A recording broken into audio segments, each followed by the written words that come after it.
प्रत्यय। करें start? Ready? अपना copy pen निकाल लीजिए और नजर सबकी बोर्ड पर एक बार प्रत्यय की परिभाषा से स्टार्ट करते हैं दोबारा से।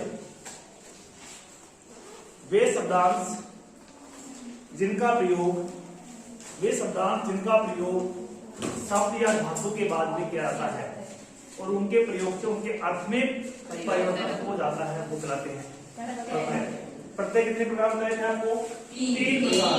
नंबर 1 नंबर 2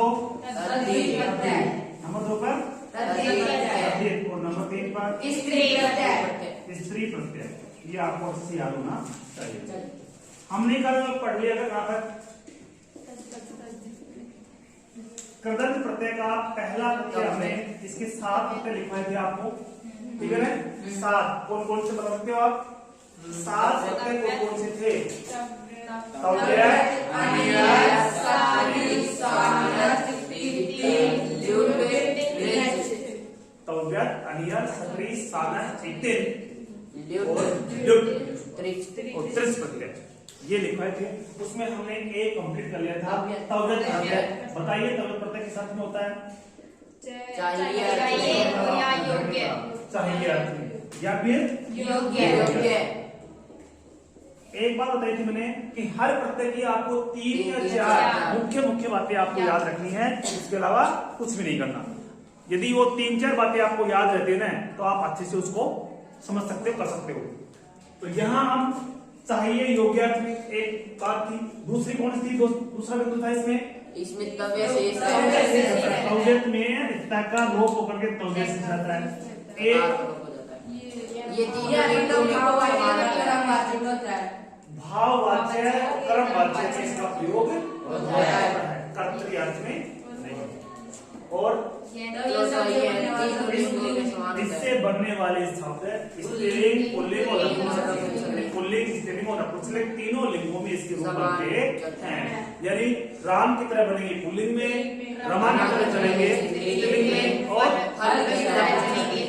क्या दिक्कत है क्या? चले आगे। अगला प्रत्यय, यहाँ हमने एक एग्जाम्पल लिया था तव्यत का पठितव्य, जिसका अर्थ था पढ़ना चाहिए। ये पुल्लिंग का रूप था और पठितव्य ये स्त्रीलिंग का रूप था और पठितव्यम नपुंसकलिंग का रूप। ठीक है ना? आप हेडिंग डालिए अनियर प्रत्यय। कौन सा प्रत्यय? अनियर प्रत्यय। अनियर प्रत्यय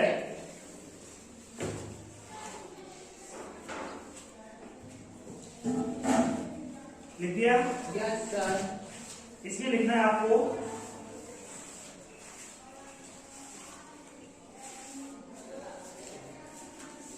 इस प्रत्यय का प्रयोग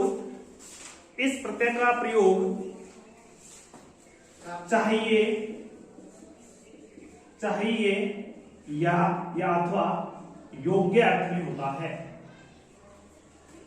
तो दोनों में समानता है, तव्यत और अनियर में। तव्यत प्रत्यय का प्रयोग किस अर्थ में था?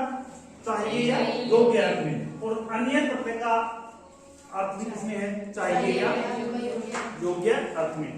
इस प्रत्यय का प्रयोग चाहिए अथवा योग्य अर्थ में होता है। पहली बात समझ आई? Yes sir. आगे लिखना है आपको अनियर प्रत्यय में लिखो।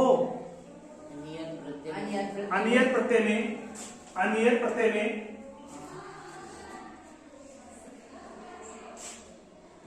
रेफ का लोप होकर, रेफ का मतलब रे, हाँ, रेफ का लोप होकर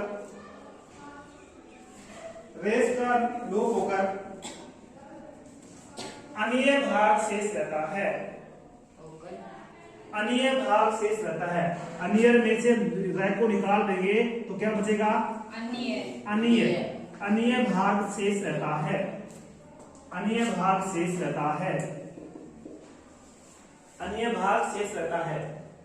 पहली बात क्या लिखवाया? पहला वर्ड लिखवाया अनियर प्रत्यय चाहिए या योग्य होता है और इसमें जो अनियर में जो रे है, ये वाला रे, ठीक है ना, इसका लोप होकर के अन्य शेष रहता है, अन्य शेष रहता है।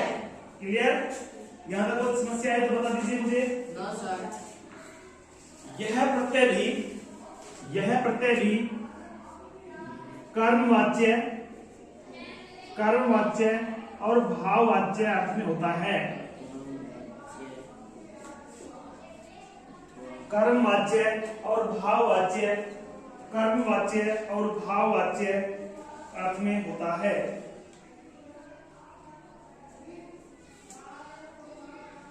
इससे बनने वाले शब्द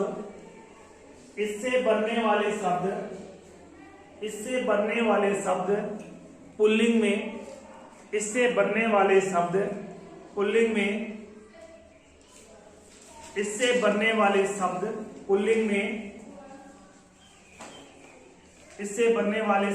में राम के समान, स्त्रीलिंग में रमा के समान, स्त्रीलिंग में रमा के समान और नपुंसक लिंग में फल के समान करते हैं। वही 4 बातें लिखवाई मैंने इसमें। पुल्लिंग में किस समान चलेंगे? राम के। पुल्लिंग में राम के समान और स्त्रीलिंग में रमा के समान और नपुंसक लिंग में फल के समान। कितनी बातें हुई भाई इसमें? 4। वही बताया मैंने। यानी इस प्रत्यय में और जो तवे प्रत्यय, ये दोनों समान अर्थ में प्रयोग किया जा रहे हैं। समान अर्थ है दोनों में, सेम बात जो तवे पे लिखवाई थी वही इसमें है, बस केवल वहां पर तवे शेष था, यहाँ पर अन्य शेष है और कोई अंतर इसमें नहीं है। धातु भी सेम यही रहेंगी। जैसे एक एग्जाम्पल के माध्यम से इसको समझने का प्रयास करते हैं तो अच्छा, पुल्लिंग, ठीक है ना, पुल्लिंग बताने के लिए धन्यवाद। आगे देखो क्या बात करें। जैसे एक एग्जांपल समझेंगे इसको। जैसे पट धातु है, पट में क्या करेंगे? अनियर। क्या करेंगे? अब बताया गया है कि पट धातु से प्रत्यय हमेशा धातु या शब्द से होंगे। यहाँ हम तदंत प्रत्यय पढ़ रहे हैं तो तदंत प्रत्यय हमेशा धातु से होंगे। किससे होंगे? धातु से। और तद्धित प्रत्यय शब्द से। स्त्री प्रत्यय पुल्लिंग के शब्दों को स्त्रीलिंग, ये आपको परिभाषा अवश्य याद होनी चाहिए। पट धन अनियर, यहाँ पर रह का लोप हो जाएगा, रूप बनेगा पठ, ऐसे मिल जाएगा, है पूरा हो गया उन्नीय। विभक्ति कार्य करेंगे, क्या बन जाएगा? पठनीय।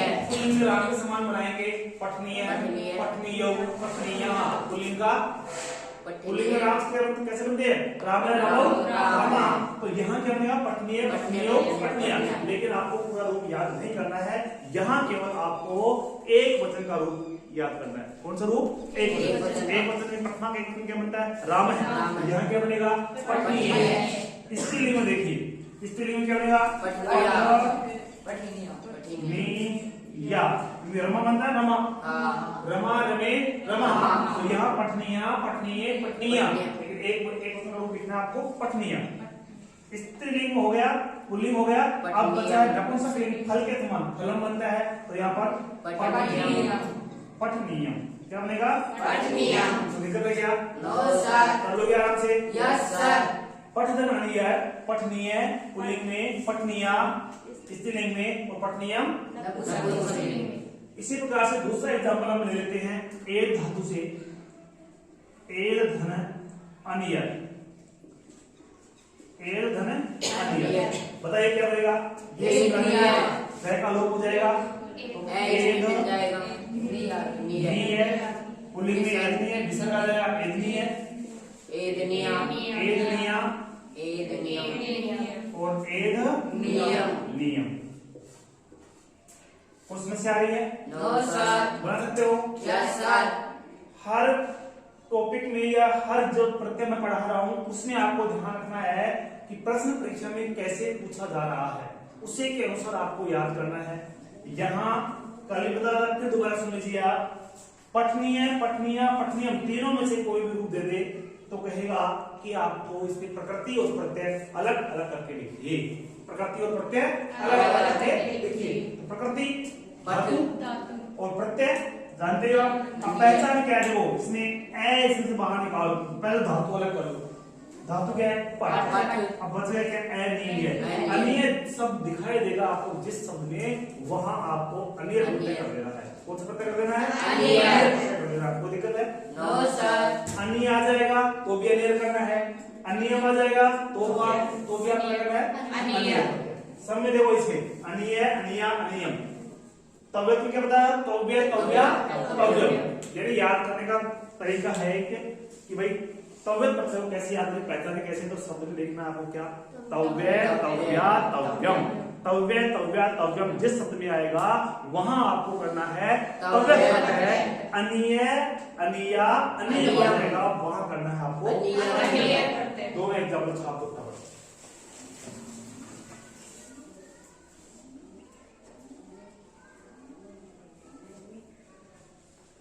दो एग्जाम्पल बता देते हैं आपको।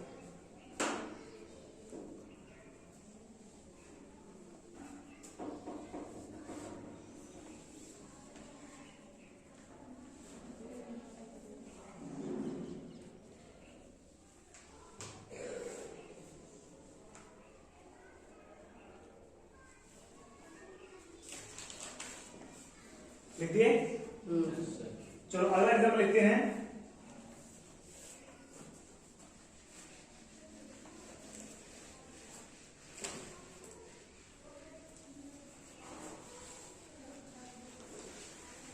हन धातु एक। कौन धातु है?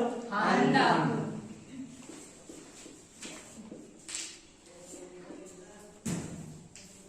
हन धातु कौन बताएगा? हन धातु से अनीय प्रत्यय करेंगे तो रूप क्या बनेगा? मैं बताऊं सर। हनीय। हननीय। क्या सही लिखा है मैंने? No sir. हाँ हननीय है। क्या रूप बनेगा? हनीय। इस शब्द में किसी को कोई समस्या हो तो बताइए कैसे बना? नो कोई दिक्कत है क्या? No sir. र का लोप हो जाएगा, हाँ। शेष बचेगा अनीय। अनीय। ये न हलंत है, आधा है, ये इसमें मिल जाएगा, पूरा हो जाएगा हननीय। ये जिस न में आया आ गया, पूरा न हो गया, नी ऐसे में जोड़ दिया, वृत्ति कार्य कर दिया, हननीय। स्त्रीलिंग में हननीया। हननीया और नपुंसक लिंग में हननीयम। हननीयम। कोई दिक्कत है क्या? No sir. कर लोगे? Yes, इसी sir. प्रकार से एक धातु क्री, क्री धातु से अनियल प्रत्यय करेंगे तो क्या रूप बनेगा? बताइए। क्री से अब ये विकरण धातु है तो कल बता रहा मैंने, कर्तव्य रूप बनेगा, बना था वहां पर अर् करने पर। गुण रेखा क्या करेंगे? रेखा वो करेंगे अर्, तो क्या बनेगा? कर। कर बन गया। ये ऐसे मिल जाएगा नी यम, लेकिन ये सही रूप नहीं है। क्यों नहीं है? करनियम। कहोगे सर क्यों नहीं है सही रूप? ऊपर तो आपने ये किया है, वहीं यहाँ पर एक ऋणत्व कार्य होगा, न के स्तर में क्या होगा? ऋण होगा। अब समस्या ये होगी आपके सामने कि सर ऊपर वाले में तो आपने किया ही नहीं, ऊपर तो नहीं आ रहा है, नीचे भी न है और ऊपर भी है। ऊपर तो आपने बताया नहीं भाई, वहां नियम अलग है, यहाँ अलग है। यहाँ पर न कहां पर होता है? न के स्थान पर ऋण। ये बात आपको बताई थी रामानाम। रामा एक था बाल का नाम, बाल का नाम दोनों में न है ना? इसमें न का न हो रहा है, यहाँ पर न का ऋण हो रहा है। यहाँ ऋण का कार्य हो रहा है, यहाँ न, जबकि यहाँ नहीं हो रहा है। इसके लिए मैंने कहा था कि भाई यहाँ आपको क्या करना है कि जिस शब्द में रैस है आ जाए, रैस है री है ना, इस तरह से वहां पर आपको न के साथ क्या करना है? न करना है। तो इसमें आ रहा है क्या? हाँ। कहाँ आ रहा है? कह के आगे। कह के आगे रह कर रह, जबकि इसमें है क्या? रह से नहीं। तो यहाँ क्या कर देंगे? करणीयम। करणीयम। करणीयम करणीय। पुल्लिंग का रूप बनाएंगे पहले। किसको बनाएंगे? करणीय, फिर करणीया करणीयम और करणीयम। कोई संदेह है? No sir. समझ चुके हो? Yes sir. चलो अगला एग्जाम्पल लेते हैं। गम धन अनियर क्या है? गम धन अनिय गम धन अनियर। ध्यान से देखना, गम धातु है, अनियर प्रत्यय है, क्या रूप बनेगा? गमनीय है। इसमें न होगा क्या? नहीं होगा, क्योंकि रेसेंस कोई वर्ड नहीं आ रहा, तो गमनीय है, गमनीय गमनीयम और गमनी यम। तीनों को छापो फटाफट, जल्दी से उतार दीजिए।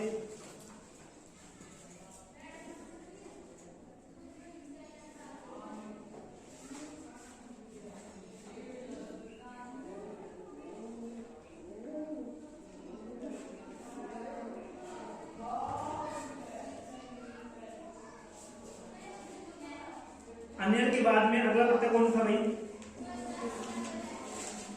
सत्री सत्री प्रत्यय। उच्चारण करना आपको अच्छे से आना चाहिए, इन प्रत्ययों को नाम बिना देखे आपको याद हो जाने चाहिए, ताकि प्रत्यय का थोड़ा सा अंश भी हमारे को दिखाई दे सकते हैं, हमें तुरंत याद आ जाएगा इसमें कौन सा प्रत्यय होगा या कौन सा प्रत्यय है इसमें।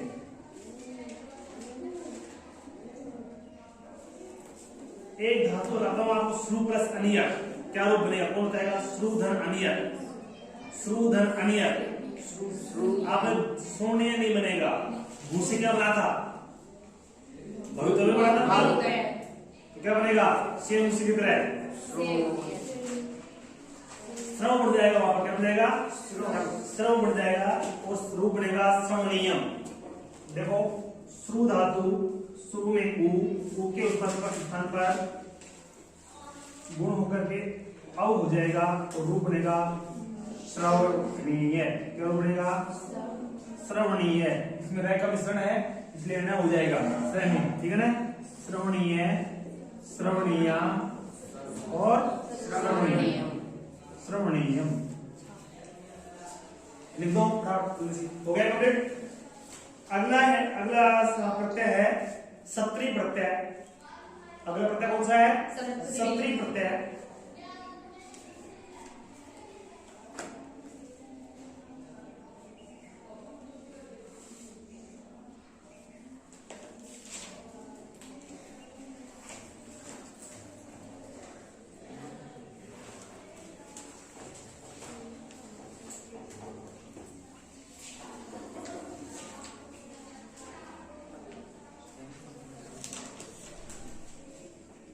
चले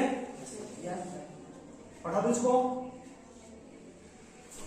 आप जितने भी एग्जाम्पल है वो बुक में से लिख के लिखोगे आप आगे, ठीक है ना? जो समझ में नहीं है वो मेरे से पूछ सकते हो। हाँ, एक बात ध्यान रखना, यदि कल की क्लास आपने नहीं देखी है ना, दोबारा से उसको देख सकते हो। समझ गया ना?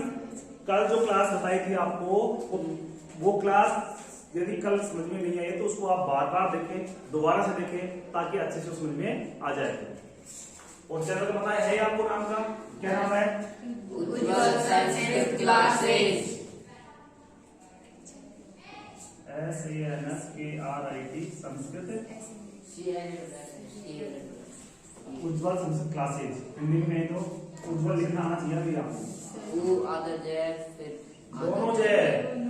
उज्ज्वल, उज्ज्वल संस्कृत क्लासेज, ये आपको मिल जाएगा इस पर। किसे मिल जाएगा? और कम से कम लाइक तो कर दे करो, हैं? और कमेंट भी कर दे करो। कमेंट नहीं करते आप लोग यार, पढ़ते हो फिर कमेंट नहीं करते हो, क्या लिखते हो आप? कुछ नहीं। अरे कम से कम इतना लिख दो, कक्षा 10 संस्कृत व्याकरण, इतना लिख दो तो कम से कम ये तो होता है हाँ कुछ देखने वाले कर रहे हैं। अच्छा बुरा जैसा लगता है आपको वैसा आप कर सकते हो, हैं? सब्सक्राइब करे रखो अपने जितने भी सगे संबंधी रिश्तेदार हैं, 5 छोटे बड़े भाई बहन पढ़ने वाले जो पढ़ते हैं से लेकर के 10 तक या ऊपर जो भी व्याकरण पढ़ते हैं, उन सबसे कहिए और इसको उनको बताओ कि इस वीडियो को देखो आप उनको, और चैनल का नाम बताओ उनको, शेयर करो उनके साथ में, ठीक है ना? चलो, उज्ज्वल संस्कृत क्लासेस याद हो गया होगा नाम तो आपको? Yes sir. बढ़े आगे। अगला प्रत्यय था सत्री प्रत्यय। कौन सा प्रत्यय? सत्री प्रत्यय। ध्यान सुनना, सत्री नाम क्या है? सत्री। शत्रु नहीं बोलना, क्या बोलना है? सत्री। सत्री प्रत्यय। कौन सा प्रत्यय? सत्री प्रत्यय। लिखिए इसमें का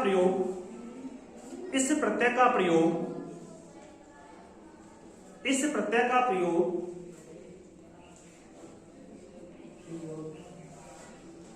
देखिए यस सर वर्तमान कालार्थ में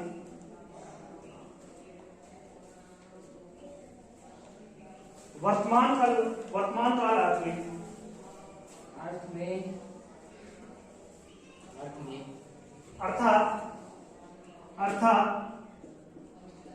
गच्छन, इसका मतलब जाते हुए, अर्थात गच्छन जाते हुए, लिखन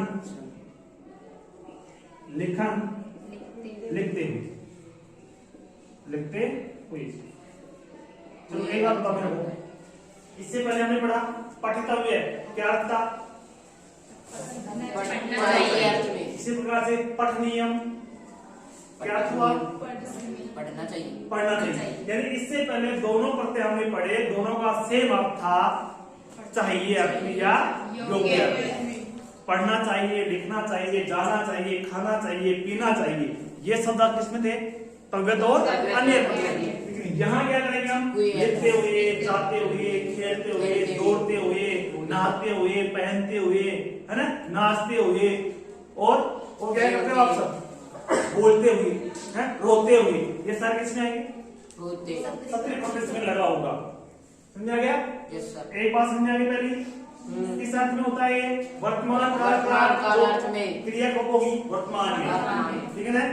और उस वर्तमान काल के अर्थ में सत्री प्रत्यय का प्रयोग किया जाता है। सत्री में आगे लिखिए, सत्री में सकार, सत्री में सकार कौन सा है? कौन सकार? तालवी मूर्धनी गति, ताल से। तो ये सकार, और सकार का मतलब है ये वाला से, ताल सकार, सकार और रिकार, सकार और रिकार का मतलब री। हाँ, अब ये दोनों बात समझ में आ रही है? सकार और रिकार का लोप होकर, चलो लोप का कौन बताएगा? लोप हटाना या हाँ, वहां से गायब कर देना, उसको कर देना, ठीक है ना? सकार और रिकार का लोप होकर, अब तो बचा क्या इसमें? सकार भी हट गया, रिकार भी हट गया, बचा क्या? बचा गला होता ई, अब भी ई तो है ही नहीं, अत बचेगा। क्या बचेगा? है भाई, हम दिमाग से काम करेंगे तो, क्योंकि हम क्या करते हैं, हम ए को गिनते नहीं है स्वर में, ठीक है ना? ए को तो फिर छोड़ देते, जा तुम इस साथ कर, जबकि मैंने लिखा है यहाँ, सकार, तो भाई ये स हट गया, यहाँ पर स में से ए बाहर निकाल लिया, इस री को बाहर कर दिया, तय बच गया कैसा? आधा। तो क्या शेष बचेगा? अर्थ शेष बचेगा। तो मैंने लिखा है क्या? सत्री प्रत्यय में सकार और विकार का लोप होकर अर्थ शेष रहता है। लिख दीजिए, अर्थ शेष रहता है। सत्री प्रत्यय में सकार और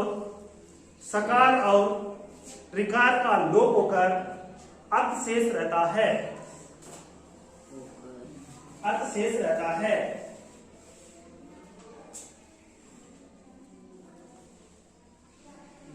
सत्री प्रत्यांत शब्द, सत्री प्रत्यांत मतलब क्या होगा? कौन बताएगा? प्रत्यांत, सत्री प्रत्यांत मतलब क्या होगा? सत्री प्रत्यांत का मतलब ये हुआ, सुनना ध्यान से, जिन सत्री प्रत्यय है जिसके अंत में, जिन शब्दों के अंत में कौन सा प्रत्यय है? सत्री प्रत्यय। कहेंगे सत्री प्रत्यांत। अन्य प्रत्यांत, जिन शब्दों के बाद क्या है? अन्य। तव्यत प्रत्यांत, यानी सत्री प्रत्यय है अंत में जिसके, वो होगा सत्री प्रत्यांत शब्द। तो सत्री प्रत्यांत शब्द विशेषणवाची होते हैं। देखो, या सत्री प्रत्यांत शब्द का प्रयोग, सत्री प्रत्यांत शब्द का प्रयोग विशेषण के समान होता है। किसके समान होता है? विशेषण के समान होता है। सत्री प्रत्यांत शब्दों का प्रयोग विशेषण के समान होता है। इनके रूप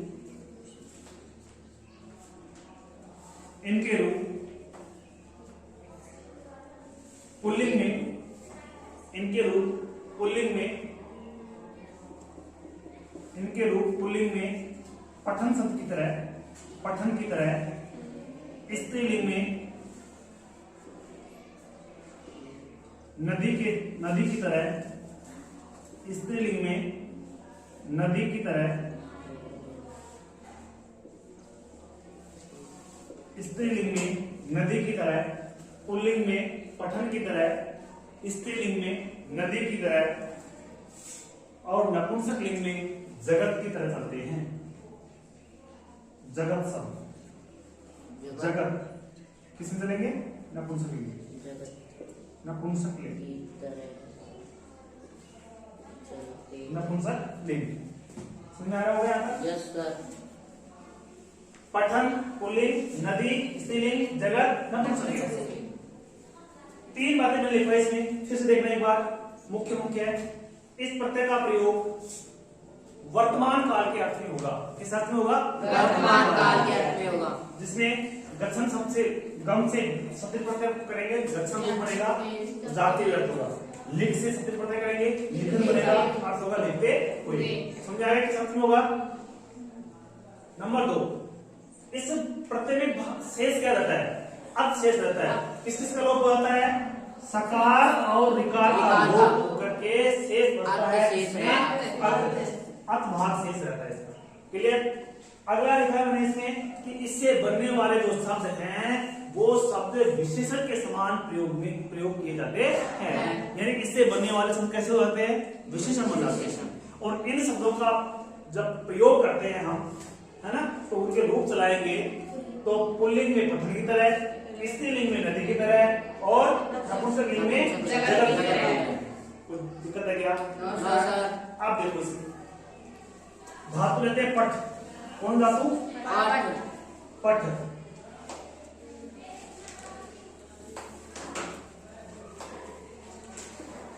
पठ धातु से सत्री प्रत्यय किया। पठ धातु से क्या किया?